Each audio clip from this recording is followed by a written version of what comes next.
Hi everybody, I'm Lindsay. And I'm Nettie. And we are Primrose Cottage Quilts, and today we wanted to talk about our Let Freedom Ring. I'm going to get that in close. Row by row pattern. It's a sew along that we are doing this year. It's going to be like a 10-month sew along, so it's nice and spaced out. It's not rushed. You can take your time. And basically today we wanted to go over the tools we used when making, because we each have made one. Mine's not complete yet because I still have to take pictures. But just like tips and tricks and tools and our fabric choices. And then if you guys have any questions, leave a comment or message me on Instagram or the website, and I would be happy to answer them. So first off, my mom, she initially did the sample, and what happens is I mock up the pattern and I write a really rough version and she kind of has to read my chicken scratch. Mm-hmm. And we ask a lot of questions. Yeah, we're sitting next to each other, we're working on it, and so her quilt is behind me, and it she used Civil War prints, reproduction prints, darker fabrics. She used a lot of crap, I forgot the name of her. I'll have to put it in the description because I can't remember. But it actually looks darker in person than I can see on the camera. Yeah, it looks pretty bright here, but I used more of a soft cream for the background, and then it's just real scrappy. I went to the local quilt shop and bought a bunch of like half-yard cuts or whatever, and then Lindsay ordered a whole bunch of different ones online from a couple of different shops that carried Civil War, and turned out beautiful. So we didn't go by exactly the fabric requirements for her quilt because we were just trying to kind of make a sample, but you can definitely work from your stash. You don't have to do it exactly like the picture and use a ton of different fabrics, or you can stick to what I did. So my quilt was made using, I picked a couple pieces from the line to show you. It's very bright and fun. It's Let Freedom Ring, or no, it's not. It's Fireworks and Freedom. The pattern's Let Freedom Ring by Bella Boulevard for Riley Blake. So what I wanted to show you, I'm just going to show you one of the blocks I have here, and then I actually have all of my rows done. So like my house row. And I wanted to talk about first, when picking your fabrics. So my mom, like we mentioned, she did Civil War. I am doing the brighter palette, and also in that line or collection, there's a lot of really great prints to fussy cut. So in the pattern, you have a lot of opportunities to use those prints. So on row 2, 1, 2, 3, row 5, and then the house row, you can really like fussy cut and get some really cute things. Like you could put in my windows, I fussy cut some pieces. Oh yeah, and it has the cute little flag. So when picking your fabric, and I know a lot of you are using the same one I am, but if you're using from your stash, pick some really fun prints to make it showcase some of those really fun prints that we always like hoard in our stash. I know I do that. So so as far as fabric, I think whatever your style is, you go for it. You don't have to copy the sample exactly. Just use your imagination and have fun with it. Yeah, really, I mean, fun. It's a fun quilt, and hers looks completely different than mine is gonna look, and I think it's gonna be fun to see how everybody's turns out. I actually would like, I don't mind making another one just to do another bright colored one. Because she likes both styles. Yeah. And so I wouldn't mind doing like a bright colored one just to see, not out of the line that Lindsay did, but just out of another another bright line that might be out. Yep. Okay, so that's fabric, and I did have a couple questions on the back. Most of the fabric is, like I said, from Bella Boulevard, the Freedom Fireworks and Freedom collection. There's 2 prints that are a Riley Blake basic called Blossom, and it's navy and red. Those are the 2 other prints. Sorry, you can see my dog. He just jumped in the picture. He wants attention. Okay, so, and I am like, sorry. Okay, now let's go over tools. These are just, I don't like using any like really specialized tools. What about you, Mom? Not really. I mean, of course it's nice to use the certain kind of square, like to do any trimming and things like that.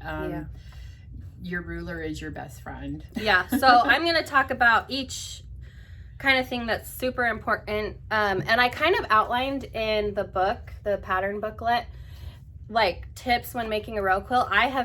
We've both made row quilts before, and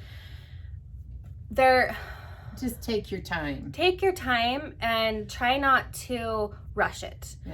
Because you don't want to get at the end and have all your rows like way different sizes because you didn't trim or you didn't take your time. You've got to stay consistent with your 1/4 inch foot. Yeah, that was the first thing I wanted to talk about, was this little 1/4 inch foot. I tend to do more of like a scant. She's a scant. I do my 1/4 inch foot, but then I always do the scant, and so me and Lindsay can't share our sewing. No, if she starts working on it, then I can't complete it because it's just different. Yeah. And so that is my main thing, is you really want to make sure that you stay consistent and take your time. And then every time I finished a row, I measured it, made sure that it was, I think it's like 64, 63. 60 and a half. Like 60 and a half or something like that. And yeah, there was a couple that was like maybe a 1/2 inch shorter or something, but there are some that you can stretch just a little. Or you can work it in. But just take your time. Yeah, we'll talk about if your rows are different sizes when we get to that point, because I've had that happen to me. Me too. Okay, so first of all, we talked about the 1/4 inch. I think this sew along is for somebody that's more experienced quilter. You don't have to have like 5 years under your belt or anything like that, but just comfortable doing 1/2 square triangles, 1/4 square triangles, lots of piecing, because like we said, there's a lot of piecing and trimming. So your 1/4 inch foot. My other tip would be, and I wrote it in here, is there's so many pieces that I prefer. So we have different cutting mats here in the studio, different brands, but when I am cutting for a project, I like to stay on one cutting mat, one brand, like Ulfa. So I use my Ulfa mat, my Ulfa ruler to do all my cutting, because everybody's different. You really ought to test your own mats, because the one we cut like shop kits and things like that, it is not as accurate as I feel like Ulfa is. And that's something to be aware of, because let's say you cut out a whole row off of one mat and it's off by like even a 1/16 of an inch. That 1/16 of an inch adds up after 8 blocks. Like, do you know, like, I hope that makes sense. So that's like my number one tip. And of course I like my Ulfa cutter. We have a ton of these. That's what we use to cut. The next thing I wanted to talk about, there's like, when you're trimming like your 1/2 square triangles like in half, or you're trimming corners off, This is actually a Creative Grids ruler, but it's not used to like measure. It's just for trimming. This is my favorite ruler. And I actually put these in one of the last Cottage boxes because it's like one of my favorite notions. It was given to us as a gift several years ago from a really sweet lady. And we've never been without it. No. It's always there. Yeah. We're always like, where's the pink ruler? Yeah, and we're always fighting. No, we have like 2 or 3 and we still fight over them. Yeah. We keep these very close to us. The other thing is obviously a marking tool. Now I know some people swear by using tape on their machine to do their half square triangle lines and they don't mark, or do it with their flying geese. If I want to get the most accurate, I mark and I sew on my line. Do you do that? She does that too. Yeah. Even with the smallest piece, it's just easier to make sure that you're right on that line. And it's a little extra step, but I feel like I'm more accurate if I think you'll mark have less unpicking and less pain. I know. I especially for, I think it's row 2 and row 1, 2, Where's 3, the one 4, little 5, 6, 7. the one little ruler that we like? 7. It's row 7. Mark. She's talking about block lock rulers, or no, the long one that that long one. I don't see it. Sorry. Oh, I don't know. Darn it, we didn't bring it to the table. Okay, so it's just a long skinny quarter. It's literally a 1/2 inch ruler. It's Omni Grid, I believe, and we like to use that to mark our lines. But I actually use this more. Well, the other one I use is, so if you're doing, like, you have your square and you need to sew on both sides, it's just nice because you can do the line on both sides and you get your perfect 1/4 inch. I'm wondering where that went because I know we're going to have questions. Yeah. Okay. I will hopefully put a thing below. Yeah. But also the lock blocks. They're amazing. Yeah.